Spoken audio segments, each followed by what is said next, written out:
This is the Easton Zoning Board of Appeals meeting for Tuesday, February 9th, 2021 via Zoom. Before we get started, just a reminder, during the public testimony portion of the meeting, members of the public can be recognized by using their raise hand function found under the participants on Zoom, or make a request to the Q&A function. If you are joining only by phone, you can press *9 to raise your hand.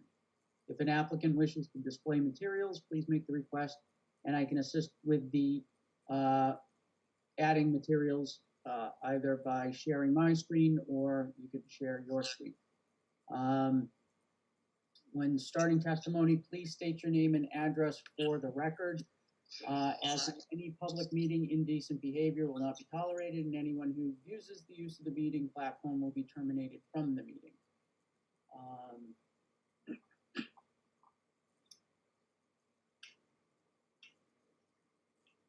Don't see anyone else, so we can get started with our 6:30 public hearing. Special 21-1 applicant is seeking to modify the special permit for an indoor baseball facility for property located at 290 Turnpike Street.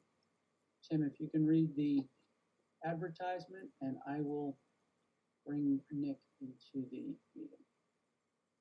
Okay, the Easton Board of Appeals will hold a public hearing on Tuesday, February 9th, 2020 at 6:30 p.m.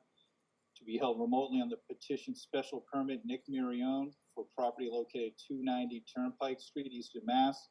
Assessors map 47U, lot 50, for special permit pursuant to Easton zoning bylaw appendix A, table use regulation, section E18. Applicant is seeking permission to use a portion of the premises to operate an indoor recreation center for baseball and related activities. The virtual meeting link will be contained within the posted agenda at least 48 hours in advance of the meeting. This notice is also available at masspublicnotice.org. And the following departments had the comments. Fire department comment complete. Police department recommends. Historical commission not applicable. Affordable housing trust not applicable. And the planning board voted to recommend. They wrote a short note. At their meeting on February 1st, the Planning and Zoning Board reviewed special permit 21-1, 290 Turnpike Street, and voted 5-0 to recommend the special permit to allow the operation of an indoor recreational facility for baseball at 290 Turnpike Street. And that's it. Right. Mr. Marione, why don't you, you have the floor on this, and then we'll add in the second one after you're done with this one. Thank you, Mr. Chairman. Member of the board, can you hear me all right? It's a little muffled, Nick. I'm gonna try and speak through on my phone then. Let me log in on my phone.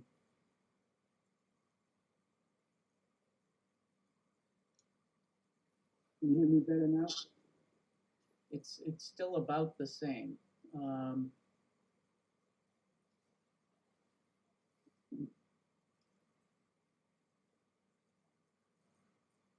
What about now? Could you call in, and could you join by phone on your phone, or are you on the video on your phone? I'm actually on both right now, on the tablet and my phone. You know what? Maybe disconnect the phone and see if the speaker on your computer will pick it up.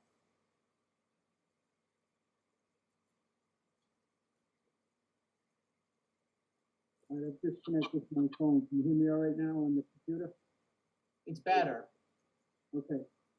Well, hopefully I can be brief and everybody can understand what I'm saying. This, for the record, Nick Marione and Marione Realty representing Lexington Turnpike LLC. This tenant is presently in the building in units 5 through 8. We're seeking to modify his space, and he's going to give up unit 8 and take units 3 and 4 and make his space 3 through 7. So he's adding essentially 1,800 square feet. The same use, same hours. Just trying to get a little more space in it'll take in the L. Right now he's in a shape that's a little bit of like an L shape, and he's trying to take a straight line and also make way for the next special permit request that you're about to hear. So I don't know if you need me to say any more. This has been before you before. I don't know if we're modifying it, amending it, making it a new special permit. I'm really not sure how you want to approach it. If you have any questions, I'll be happy to answer them. Yeah, so this would just be an amendment to the existing special permit to relocate the use that's already been approved. I don't know if anybody, I don't have any questions, but if any of the members of the board, just sort of throw your hands up and I'll unmute you. No one? Okay. I don't think we have any questions, Nick. I will, I'll entertain a motion to close the hearing on the special permit modification. So moved. Mr. Merlin moves to close the hearing. Anybody want to second that? Seconded. Seconded by Mr. Watson. All those in favor? Jeremy? Aye. Steve? Yes. Tim?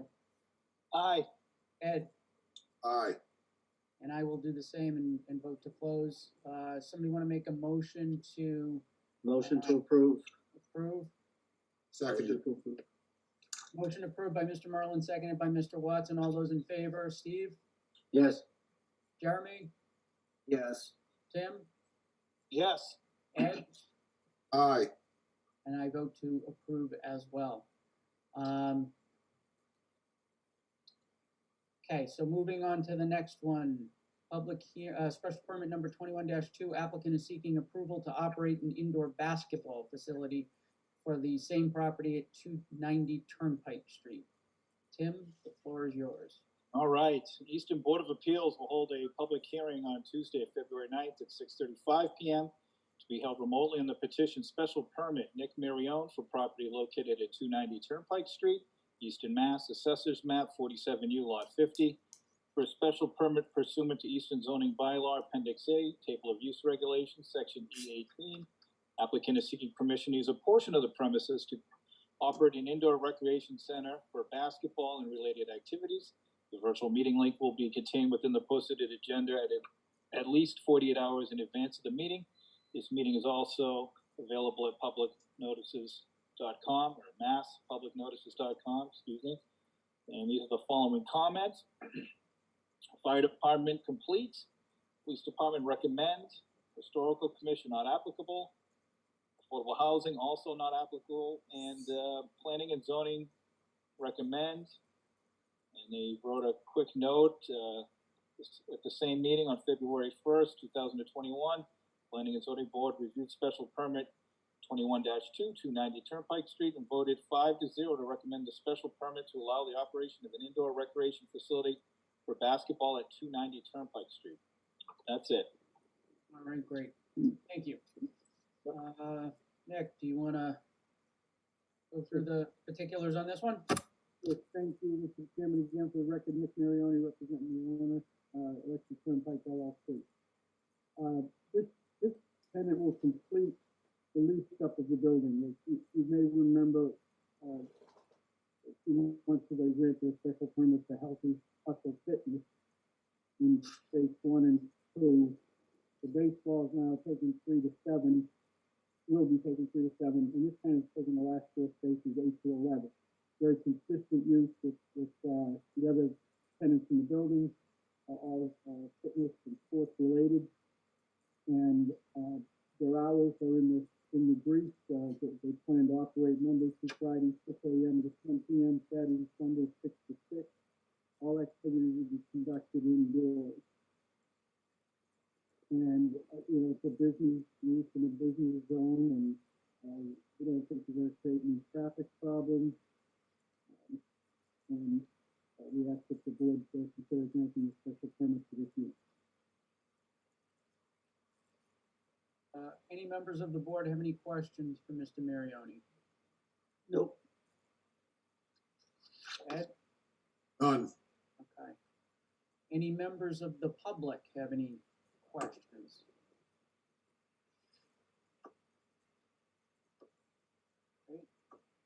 Motion to close the hearing? Hang on, Steve.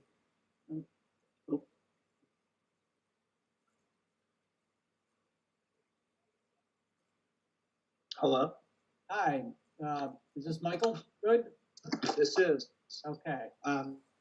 cool, just super quick question. I just need you to, sorry, I don't mean to cut you off. I just need you to state your name and your address for the record. Alright, Michael Good, 39 Windchime.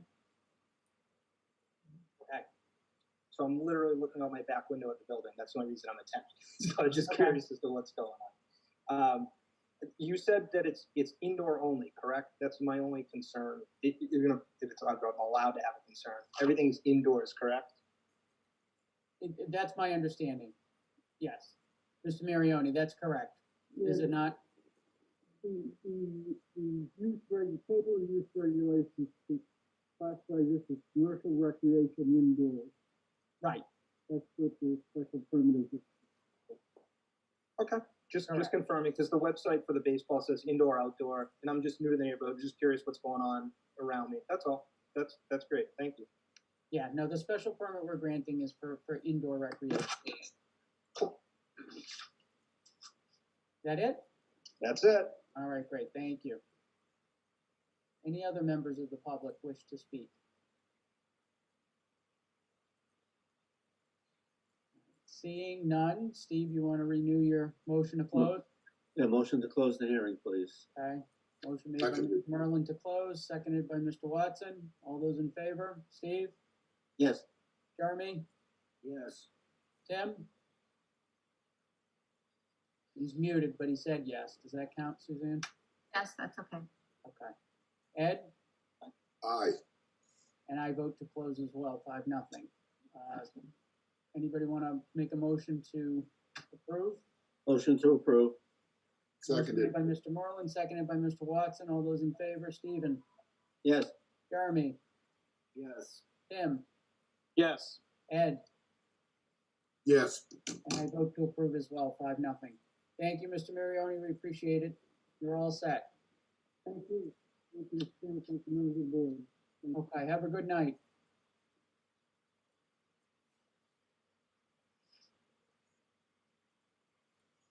All right. Next up is a request for insubstantial change from Eastondale Cottages, comprehensive permit number 08-16 at 121 Pine Street and 848 Washington Street. Add Mr. Lincoln to the meeting.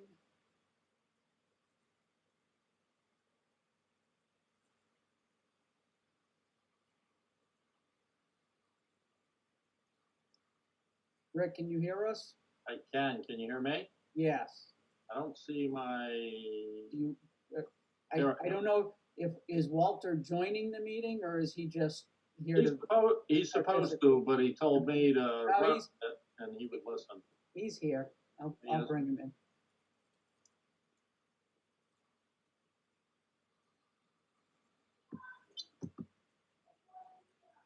Hello there, sir. Hello, how are you guys? Hello. I was just out plowing, shoveling a little bit. I just ran back in. Sounds like fun. That's what I get to do when we're done here. Yes. Me too. Rick, why don't you just, or Walter, either one of you, whoever would like to, walk us through what the request is, the reason for the request, and then we can get into the, briefly, the letter the board received from the resident.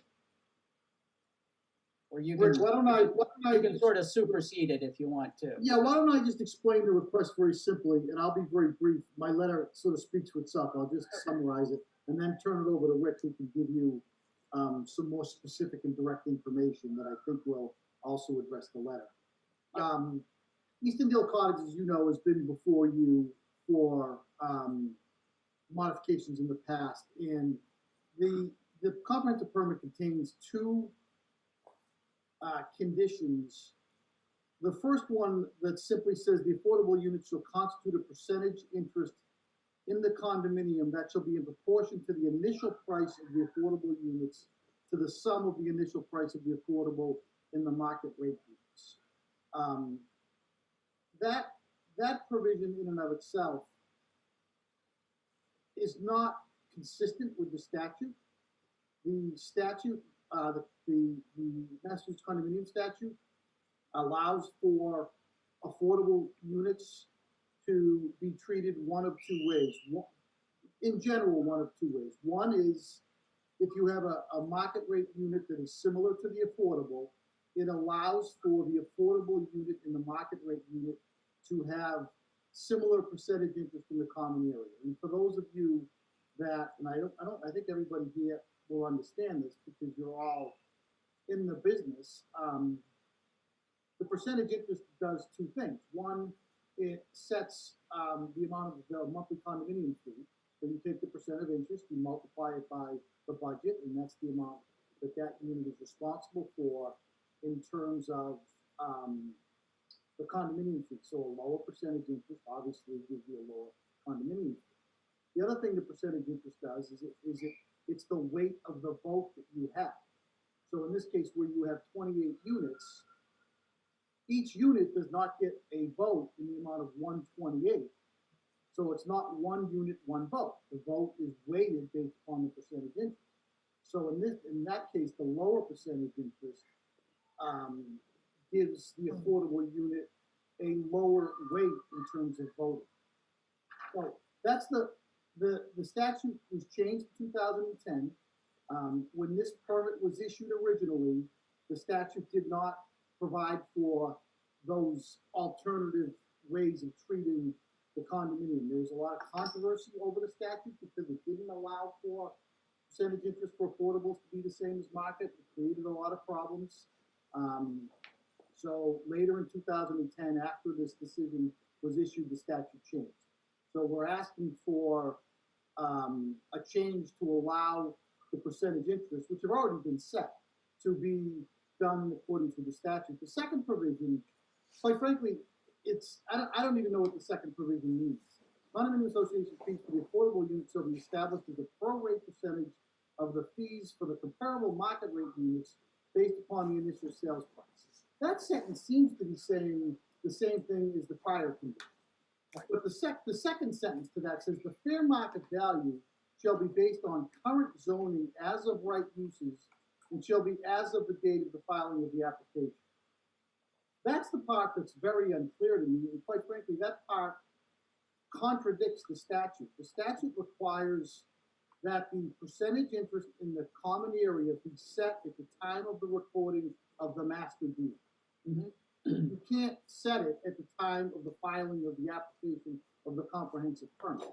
That's violation of the black and white statute that determines that it be set at the time of recording of the master deed.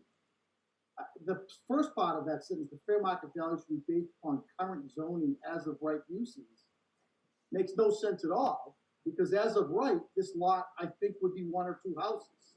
And you can't set the value of 28 condominiums based upon one or two houses. So that whole condition makes no sense to me. These conditions were both written, having sat on the board back then. I know the genesis of it. I don't necessarily want to get too much into the background, but just for the board's information, they were written by prior town council at Brackett and Lucas. So we're simply asking that these two conditions be changed to reflect the current condominium statute, which also reflects the marketing plan that was used for this project and the master deed that has been shown to all the unit owners and that has been recorded for this project. So from there, I think it makes sense for Rick to sort of explain the nuts and bolts of how he, took this from when he bought the project. Because Rick was not the original developer. Rick was not the applicant that received the comp permit. He bought it afterwards. So maybe he can walk you forward from there. Okay. Okay, well, thanks for having me on. Thanks, Michael. Yep, thank you. So I've done it both ways in my development history. My first one was 66 units over in East Bridgewater, and it was a bifurcated rate, I'll call it. So affordables were a much lower condo fee, and probably explain that a little bit later, but it allowed me at the time to get a lot more money for the affordable units. And I think that's typical of most developers. They're going to try and maximize their sale price. What it did in East Bridgewater was create a lot of ill will. We had affordables collaborating with each other to try and come up with a stronger voice, and market rates weren't happy that the affordables were paying a lower rate.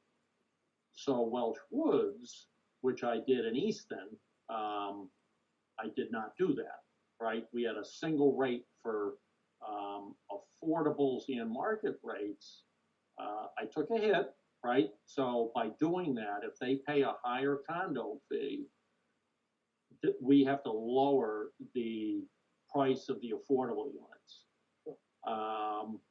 And in this case, I ran an analysis earlier. It would probably mean $30,000, $35,000 a unit if I were to drop at the beginning, if I had gone for a bifurcated rate and lowered the condo fee for the affordables, it would have given me another $210,000 or $240,000 to me. I elected not to do that for the same reason as I did at Welch Woods. It's much better for the development, the village, if you will. Everybody's happy, and I take a hit on the sale price. So from the very beginning, when I submitted to Mass Housing, that was the approach. So the condo budget, all of the condo fees, my total sale prices, everything was presented to Mass Housing. They approved it. It then goes to my consultant. SEP is an affordable housing consultant in South Shore Housing, and they all collaborated and developed this affordable housing market plan. That again was approved by Mass Housing, went to the town, town review. So nothing has ever changed, which why I was a little surprised at the residents' letter. So, but apparently Walter reviewed it, and there is some conflict with the town permit. So, again, I wasn't privy to the original permit. I wasn't part of it. I kind of walked into it a little bit later in the game. So, it's up to you folks to, Walter had the legal part of it. Yep. So, and I think it's clear that regardless of what the permit says, what in actuality occurred when the project was initially approved is in compliance with what the current statute provides for now. Is that your understanding as well? That's correct. Okay. It's in compliance with what the statute allows or requires. It's in compliance with the approval that Mass Housing granted. It's in compliance with the marketing that's required under the regs and required by this board that is put out, the lottery, the marketing plan that's put out to solicit the affordables. It's in compliance with that. And then, of course, it's in compliance with the condominium documents, which were recorded and which were provided to every buyer prior to execution of the P&S. Let me ask you this: what if we decide that this is not, an insubstantial change, or we don't approve it for some reason? What does that do to the project and the fees that you guys are charging? Anything? It makes it very difficult because you would have to go back and amend the master deed to reallocate the percentages. Every person in there that is closed on a unit and every person in there that has a unit under purchase and sale agreement that they have not closed on would be impacted. The statute states that when you materially affect the percentage interest of a unit, the amendment to the master deed requires that unit owner's consent. And possibly, depending on the way the docs are written, mortgagee consent. So 100% of the units that are currently in the condominium would have to consent to a master deed amendment in order for it to be valid. Okay. And even though the. It would be the messy. Go ahead, sorry. It would be messy. You'd be, you know, running up a hill in the snow right now to do it. I'm not saying it can't be done, but it would be very difficult. It's always difficult to get 100% of anybody to do anything. So it doesn't matter that the, you know, the current formula for assessing the fees was approved across the board? Meaning, In other words, the fact that the, you know, Mass Housing approved it, they reviewed it, they approved it, they're fine with the way it's being done, that does not, and I'm asking more than I am anything else, that does not supersede the requirements in the comprehensive permit? oh, I think that if you know, if we wanted to play lawyers and put this before HAC, that would be the exact argument that we would make, that condition is outside the scope of the board's authority. And it's something that is under the authority of Mass Housing. In this case, it would be DHCD if they were involved. I don't want to sit here and I don't make statements like, you guys know me, that's not the way we do things. We don't threaten and we don't want to do that. Yeah. So I know you're not suggesting that, but I know a lot of people that would sit here and make that statement, that the board didn't have the authority to put the condition in there in the first place. And I think that's probably true, but again, it's there, and you know, this is a relationship that we want. So, you know, that's certainly not a statement that I'm going to make out loud, even though I just said it. I just answered the question. I didn't hear anything. Steve, you've got a question? Just gotta unmute.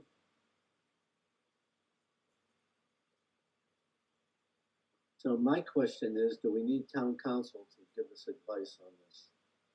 I'm reading this, I've been doing real estate law 40 years, and I have no idea of what I'm thinking, what I'm reading. I see a permit that was issued, I see a statute that was changed afterwards. I see things going under the new statute, even though the permit says the original statute. I'm not comfortable voting.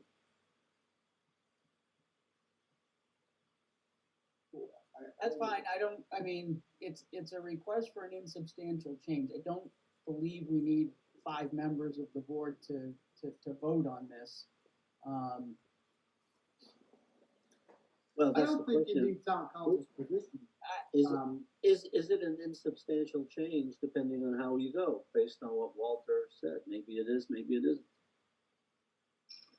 Right, but I mean, I think we need to decide whether or not we think it's an insubstantial change or not. You might think it's a substantial change. I don't know, but I'm just, you know, that's what we're working through. So I'm not ready to say one way or the other. Yep, and that's why I said I'd like town council to give us some guidance. I'm not saying I just don't know.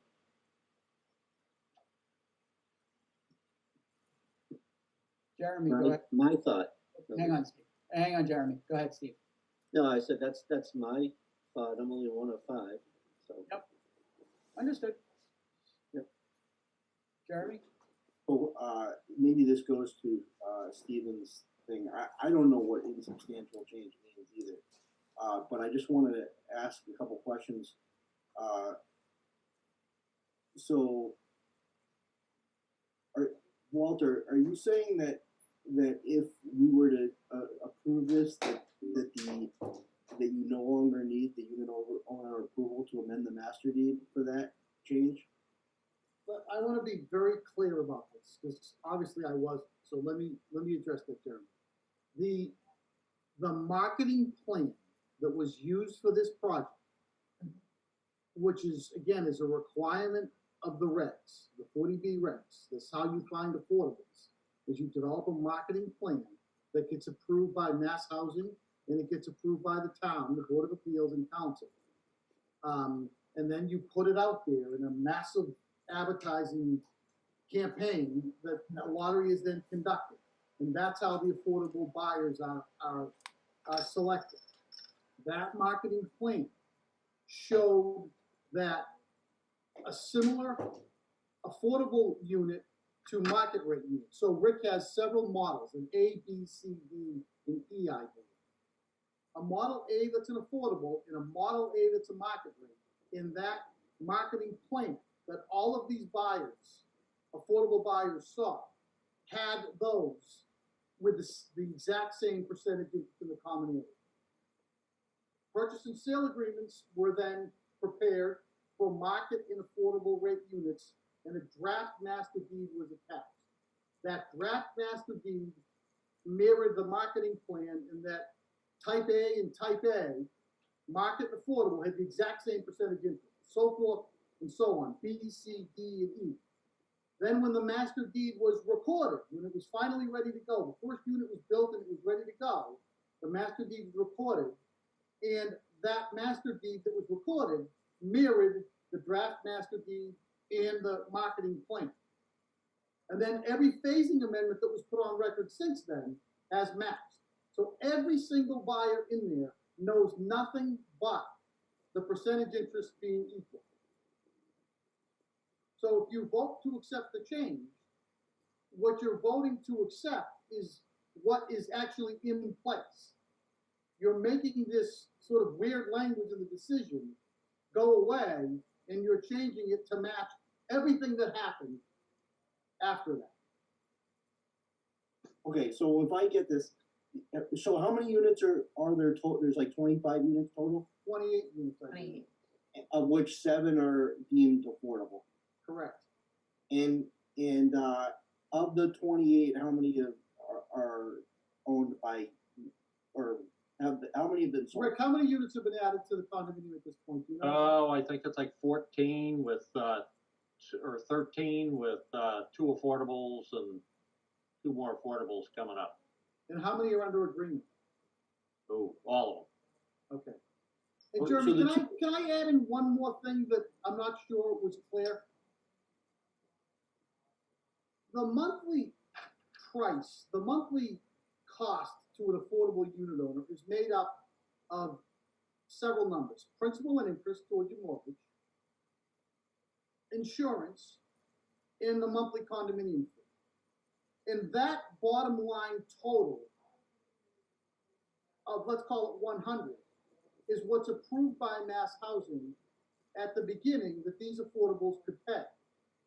So if the developer sets the condominium fee lower, then in order to get to the 100, the principal interest of the mortgage payment goes up because they can afford more to get to the 100. So therefore, the sale price goes up.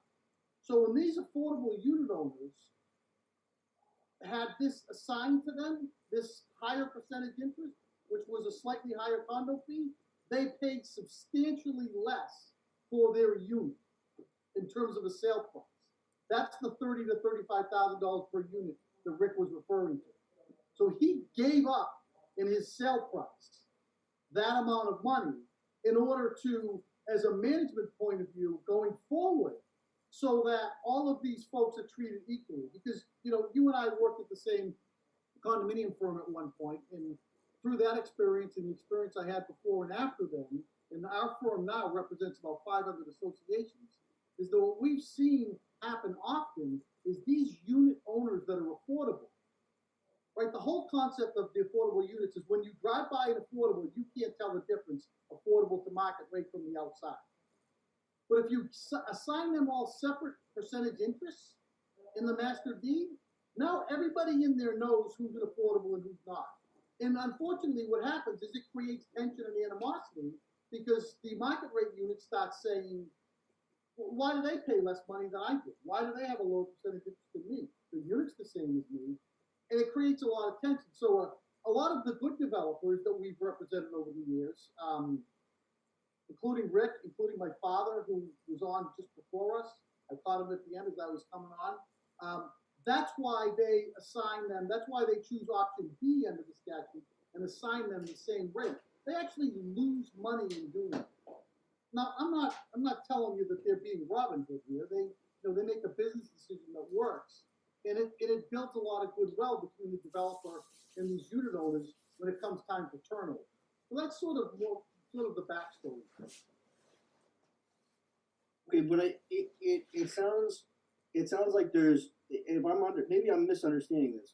You want to increase the percentage interest in the that's pertinent to the affordable units and decrease the percentage interest that's pertinent to the other units, right? No, we want to leave it exactly the way it is. Yeah, Jeremy, they want to leave it, they want us to approve or amend the comprehensive permit to allow them to continue to do exactly what it is that they're doing right now, which was approved by the town, approved by Mass Housing, and was made part of their marketing plan. So basically what they're saying, and I happen to concur, is that every, current owner, whether market rate or affordable, was provided with the same marketing plan to show that the association, the monthly association fee, bless you, Steve. Bless you. We're going to remain equal for each particular unit. So this person who's written this letter is a owner. It sounds like is an owner of an affordable unit. Correct. And it sounds like, and so what I'm trying to figure out is what this does to her. Nothing. Does it? I'm sorry. Nothing. It doesn't. Changes nothing. It leaves exactly what's in place. Okay, it doesn't increase her percentage interest in the common area. It doesn't increase her responsibility for the common areas. No, it leaves exactly what's there in place. It leaves exactly the numbers that were put in place when Mass Housing approved these units, when she was approved by the lottery. Leaves it all in place. So it doesn't amend the percentage interest in the units that's in the master deed. It changes nothing, correct? Right, and one more question. What were you were saying about the lower voting weight? Yeah, so if you have 28 units, and then there's a vote, the unit owners don't vote. They don't get one vote for their unit. Their vote is based upon their percentage interest. Their vote for what though? I mean, isn't it a trust? Yeah, Isn't there are numerous provisions in the trust and in the master deed that require unit owner consent, unit owner votes. Any amendment to the trust or any amendment to the master deed requires a unit owner vote. Every time you have an annual meeting, you have a unit owner annual meeting and unit owners vote. Voting for the trustees. There's annual elections for trustees that are voted on by the unit owner. It's not one vote per unit. It's your vote is weighted based upon your percentage interest.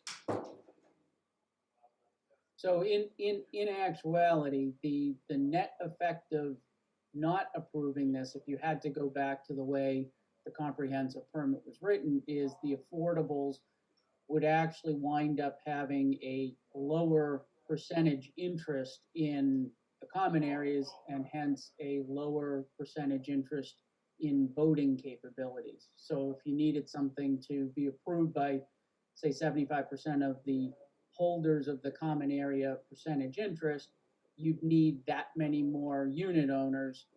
Assuming all the affordable unit owners were voting in one way, you'd need that many more of the market rate unit owners to vote to get to the 75%, basically. Well, to put it into simple math, for round numbers, the affordables will then be relegated to only approximately 25% of the vote.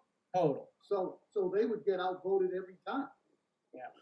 But the voting is for when you vote when these folks vote for their trustees. It's still the developer still controls it at this point, right? Right now, yes. Yeah. But when the unit owners vote for their trustees, are you saying that the folks in the affordable rates as it is have a lesser power to vote for a trustee, then No, I'm saying if you allow us this change and you allow things to move forward, again, a market rate type A and an affordable type A, the owner will each have the same voting rate. If you change it so that the affordables have a lower percentage interest rate, they're now a type A market rate is going to have significantly more voting power than a type A affordable, because the type A affordable percentage interest will go down. So right now, they have equal voting. An A is an A, a B is a B.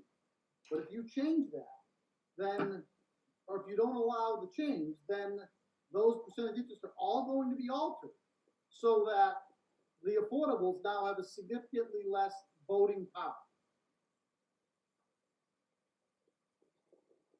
Okay. Tim, did I see you have your hand raised? Jeremy, you okay for right now? yeah, I'm trying to process it. I am afraid I might have misunderstood what I read before. Okay. Well, let's see who else has questions on the board, and then we can circle back and maybe help. Go ahead, Tim. Excuse me. There you go. So, okay, well, the applicant or the resident was, I guess, basically wanting their fees prorated based on an affordable rate in addition to the purchase price, is what I understood. But on these substantial changes, you'd have to submit everything. So you're proposing, we're gonna get, we're gonna get a lot of the choice out, and everything's gonna have to go to the state, the affordable housing group, to approve everything. That's the, That's got to happen anyway, I believe. the other, On anytime you set up a marketing plan like this, you've always got The to. marketing plan and the condominium documents. no, but I mean the already specific approved. sections you're changing, you're requiring it to go to mass housing, whereas previously it didn't have that language in there, correct? No, it doesn't go anywhere. It's already done. Again, all we're asking you to do is change the comp permit so that the status quo stays the status quo. Mass housing has already approved it the way it is. I know that. I'm just saying the specific languages. I'm reading the letter here, the section 4E1, you want to change it to set forth under MGL 183A5 and as approved by mass housing. So just referring back to their approval originally is what you're. Bingo. That's Yeah, okay. exactly it. Okay, that's all I You got. got it. Sorry about that. That's right. Oh, that's all right. Thanks, Tim. Steve, So when did this problem get discovered, or why is it here now? Rick's been building for a couple of years, even though the permit was 2010. I remember when he took it over. So what's the history of all that? I don't think anybody thought it was a problem because it was all processed, as the permit and the regs require. Step one, marketing plan. Submit it to mass housing, submit it for approval to the town. Get your condominium documents drafted, submit them to town council for review as to form. And everything has gone along fine. And then somebody called, I think maybe Stephanie Danielson, and said, hey, the comp permit says this, and that's not the way all these approvals were obtained, and that's not the way the project went forward. So what we're really just trying to do is administratively just correct the comp permit to match all of the subsequent approvals that were obtained, which again were required by the regs and were required by the comp permit. Somebody called it the Stephanie Danielson attention. Stephanie Danielson called Rick and said, hey Rick, you may want to go clean this up and take it back to the Board of Appeals. Rick called me, I looked at it and said, yeah, let's do it. There's no harm. Okay, I can't tell you who somebody was because I wasn't part of that conversation, but I'll leave that for everybody to think about. Ed, you got any questions? Yeah, I do. Can you give me an indication right now? I think I'm reading the proper spreadsheet that the monthly fee is between $236 to $288. Is that accurate? Yep, that's correct. and this is the fee that they're paying now. Correct. And by approving this, nothing changes. That's Correct. the fee that they continue to pay. And that was the fee that was advertised in the affordable housing marketing plan that Walter talks about. And it was the same fee when we got into the purchase and sale agreement process, you know, with every customer. It did go up January 1st by about $5 per month. But remember, when I developed the budget, they're all estimates. I didn't know how much landscaping cost and sure, so, you know, trash, for instance, has gone up more than I thought, so we had to increase it $5 a month, Sure. which we look at once a year, you know, in January. So if this was approved, the fees don't change, nothing changes. Correct. And if it wasn't approved, then what would change? Would these fees have to be all restructured? It would be restructured, so absent Walter's approach with housing appeals, Right. the very worst case is that the affordable condo fees drop at some point in the future. You know, Walter. Dollar wise, what would you be talking if that was to drop, if this wasn't approved? They would go from probably $258 a month to $86 a month, and all the market rates would increase by about $58 a month. A lot of unhappy people. To offset that, right, Rick? To offset that, because you have to pay the bills, right? So, But this is the fees that everyone already agreed to. right. This is what they already signed on. 100%. Okay. Yep. That was my only question. Thank you.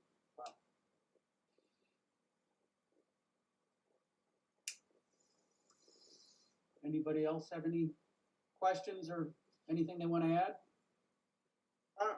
I'm sorry, I'm still struggling with this this person who's it sounds like she's against it. And so she owns a unit that she bought that has 9.09% of the beneficial interest. And is that changing with phase? Are there phases to this that's going to change? So Yeah. ultimately, Rick, and you can answer this, but I think the answer is once you add more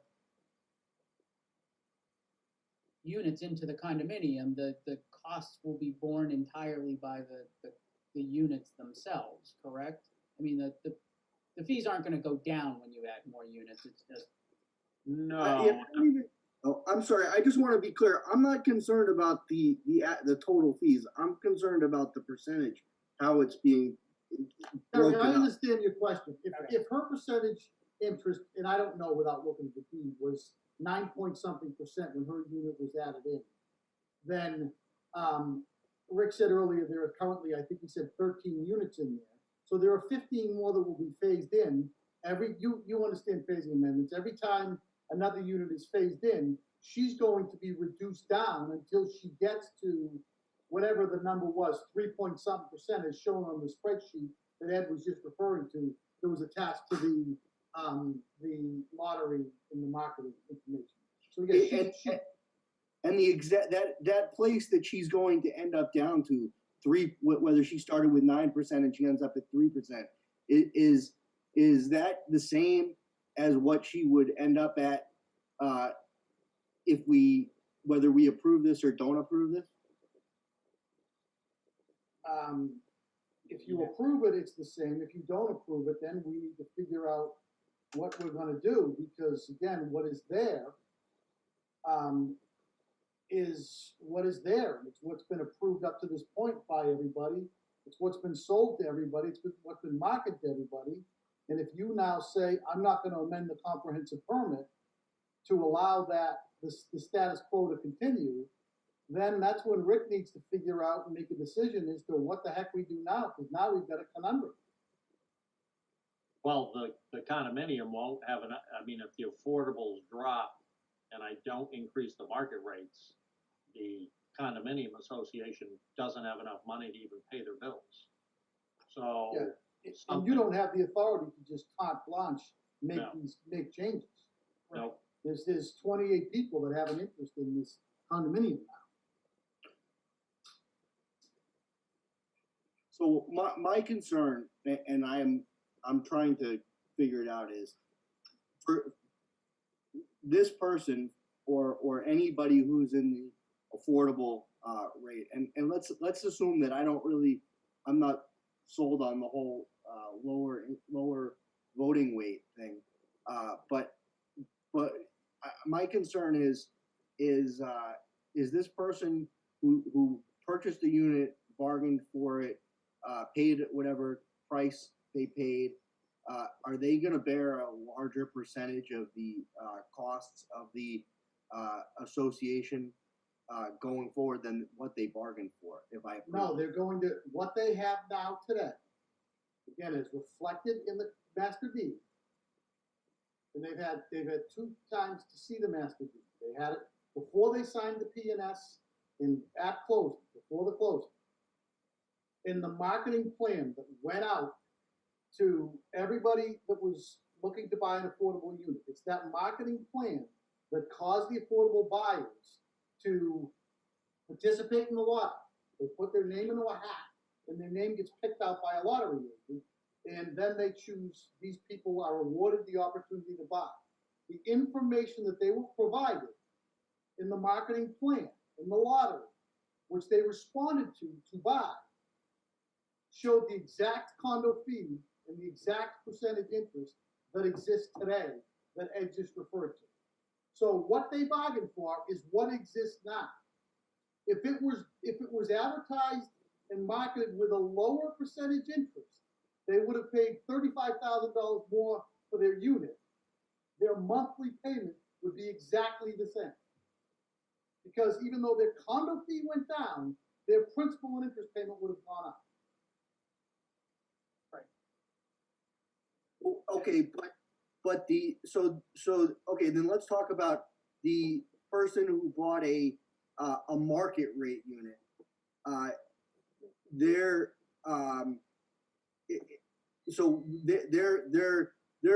principal and interest isn't going to change, but and maybe I'm wrong. I'm trying to understand it. The percent that person is going to pay of the total costs of administering the condo, whatever it might be, that's going to go down. No, it's going to go up. Because if the affordables go down, the total has to add up to 100. Right. So you have to make. But you're saying that the affordables are going to stay the same. Well, we're talking about. If we approve this, everybody stays the same. Nobody changes because the market rate people have what they have as well. They all bought under the same master deed.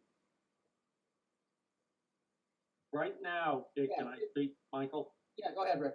Right now, the way I set it up, and it's the reason I went this route, is there is no distinction between market rate and affordable. Zero. Everybody is treated the same.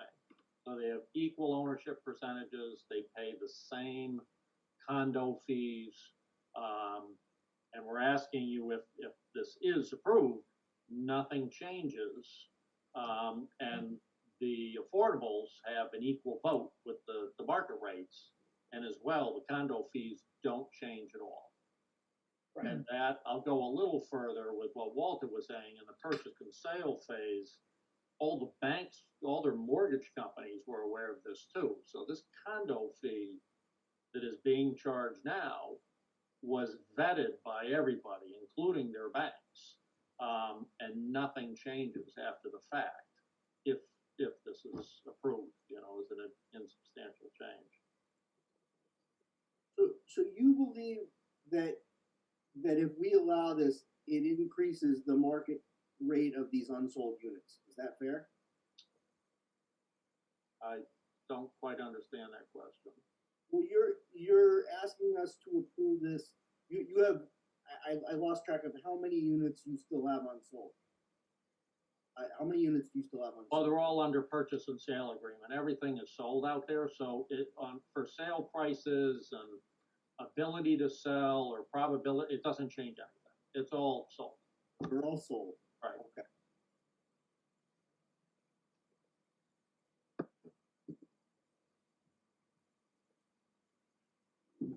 Go ahead. Arthur, I got one more quick question, and I was just rereading this letter and I had it actually highlighted. The resident who wrote this letter states about halfway, probably paragraph 6 on page 1. I also want to know why this was not fully disclosed at time of purchase. The recipients should be fully aware of what their financial obligations will be prior to purchase. And then she continues. And what you've said is that all of this not only was disclosed, that they've signed a purchase and sale agreements, it was in marketing literature and approved by their mortgage company. So that would indicate that it was fully disclosed. So that would be an inaccurate statement, wouldn't it? So I can't speak to her mindset, I can't speak to what she understood, right? I'm not in her mind, and I respect everything she says. But I can tell you from the developer's point of view, from the disclosure point of view, that she's 100% wrong. Okay, so And from you have the marketing material, I know, because you just referred to it, and it is disclosed. And again, I walked through the master deed, the purchase and sale agreement, and all of those items. So like any typical closing, all residents have to sign off an initial 100 different pages, and that information is in those pages that they receive. that's correct. But again, the marketing plan Right. is used in the lottery, and a buyer does not come to become an affordable buyer without participating in the lottery. So an I see. affordable buyer, not a market rate buyer, an affordable buyer participates in the lottery. Again, I'm saying their name was picked out of a hat, not literally, right? But that's what happens. And the reason their name is in the hat is because they responded to the marketing material to enter into the lottery. And the marketing material is what I'm describing. And again, the marketing material is a plan, and it was approved by Mass Housing, and it was approved by the Town of Easton Zoning Board of Appeals. All right, thank you. Personally, I mean, and I'll just mention this. For me, the fact that this was put into the marketing materials from day one was part of the original approval that Mass Housing approved and that the town approved. I would almost take the position myself that to not allow this would be a substantial change. In other words, this is an insubstantial change because it keeps the status quo and keeps everybody who bought and has put a unit under agreement, gives them exactly what it is that they thought that they were getting or should have thought they were getting. Anybody who's closed on a unit with financing has prepaid 1 to 2 to 3 months of condo fees as a reserve when they bought it. So, you know, the fact that if we're going to unwind this and go back to the comprehensive permit, to me, that's a substantial change at this point, you know, under these circumstances. If that's not how it was done, and just from my perspective, if the developer, and I know it wasn't Rick, but if the developer had done it per the terms of the comprehensive permit, developed the property, put half the units under agreement, sold them, put the other half under agreement, and then came back and said, well, now I want to reassess revise how I want to assess it. That's a huge substantial change. We wouldn't be approving that. That's not an insubstantial change. But under the circumstances, from my perspective, to not allow this would be a substantial change, in my opinion. That's just me. So could I just confirm, this isn't going to, the next step on this isn't going to be an amendment of the master deed unilaterally by the developer, is that right?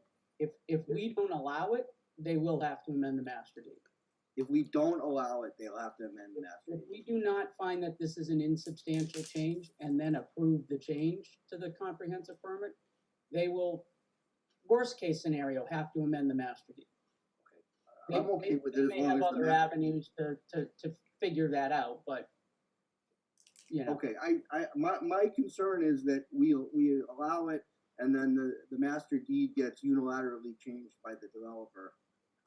And somebody who bought a unit previously, thinking that they were getting one thing now has a different master deed. But as long as that's not happening, I'm okay with it. Jeremy, let me put it this way. If it's allowed, the next thing the developer does, and the thing after that the developer does, the thing after that the developer does is nothing. Okay, got it.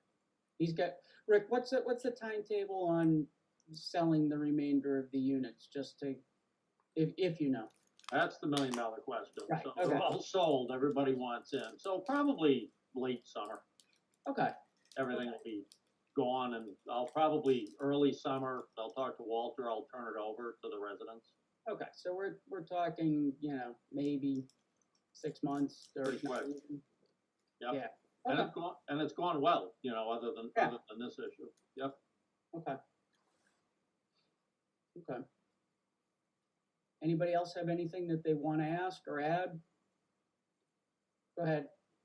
Ed? Oh, not Ed, sorry, Tim. I mean, I think, I'm in favor. I'll let the lawyers hammer out whether they view this as insubstantial or not. I don't know, but, it also cleans up some of this, the second thing about the fair market value shall be based on current zoning as rights of uses. I mean, that's very confusing to me. That gets rid of that. And, as far as the resident, I mean, a lot of the concerns in the letter, are things that seem to be out of our, purview. I mean, subfloor and different things like that. So I think, I don't know if we can base it all on that. So that's my final opinion.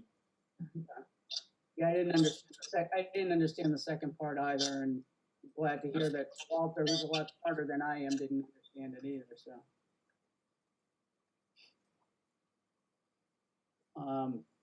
If nobody has anything else they want to add, and Rick, Walter, I'll give you guys the last word if you want. We can take a vote. We need to take 2 votes, one to determine whether or not it's substantial or insubstantial, and then if we determine that it's insubstantial, that we approve the amendment. You'll vote to close the hearing too. Well, this isn't really a hearing, it's an Oh, okay. administrative meeting, so. There are no members of the public, so it's not a formal meeting. Rick and Walter didn't need to be here. It's really just us for the most part. But We don't have anything further other than to thank you guys. It's a very complicated issue for people that deal with this every day. Yeah. So, I appreciate you indulging us in letting us go through all the history, because it's not easy. It isn't. So again, just thank you. good enough. I will reiterate just briefly one more time, and nobody else wants to make a motion, I can make a motion. Under the circumstances and the way the marketing has been done from day one with the approvals, I consider this request to be an insubstantial change. If it helps, I can make a motion that we approve this as an insubstantial, or that we vote to agree that the applicant's request is insubstantial in nature under the circumstances. Second that. Okay, so I made the initial motion, seconded by Mr. Watson. Sounds to me like there's no changes at all. Really? There would be no changes under this. If we A, find it insubstantial and then approve the amendment, there would be no changes to the fees that the unit owners are paying, or to any changes to any of the condo docs or the approvals that are already in place. So there's a motion made by myself, seconded by Mr. Watson. Does anybody have anything they want to add, or should we vote? Vote, Steve? insubstantial change. Tim, Yes. Jeremy, Yes. Ed, I agree. and I agree as well. 5-0. So now, next vote is to approve the amendment to the comprehensive permit as requested by the developer and his counsel. I can make the motion. I Oh, can we make the motion to approve that as well if you want. So moved? Motion made by Mr. McCall, seconded by myself. All those in favor? Jeremy? Yes? Yes. Steve? Yes, Tim? Yes. Ed? Yes. And I approve as well. Thank you, guys. You're all set on that. Again, thank you very much, We appreciate have a it. couple other all right. care of, so we'll let you Can I stay around and watch for old time's sake? go. Sure, Can you give anytime. me like a token vote? Absolutely. Thanks, guys, I appreciate it. I'm gonna go finish my snow removal. Yeah, take care. Thank all. you. Take care. Me too. Good to see everybody. All right. Not an easy one, guys. I appreciate it. Thank you. All good stuff. We have the 2020 annual report to review and approve. Does anybody have any questions, concerns, changes on that? Motion to approve. Motion by Mr. Merlin to approve the 2020 annual report, seconded by Seconded? Mr. McCall. All those in favor? Stephen? Yes, Tim? Yes. Jeremy? Missed you there. Yes. Yeah, thank you. Ed? Yes. And I approve as well. Anybody have motion to approve the minutes from our January 12th, 2021 meeting? motion to approve. Motion made by Mr. Merlin, seconded by Seconded? Mr. McCall. All those in favor? Stephen? Yes, Tim? Yes. Jeremy? Yes. Ed? Yes. And I approve as well. Suzanne, anything else we need to go over? Nothing yet. We have a hearing for March, Yes. a special permit, and a comp permit will be coming soon. Do we know when that?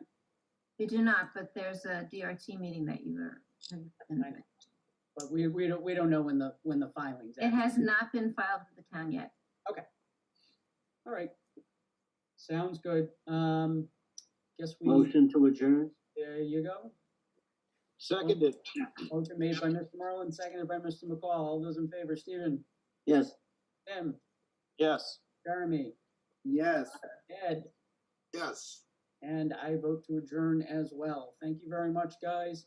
And we are on for when in March? I Susan? believe March 9th, All right, 1 month. excellent. Nice to Thank see you. you all. Thanks, everyone. Yeah. Enjoy. Thank you, Have a take good care. one.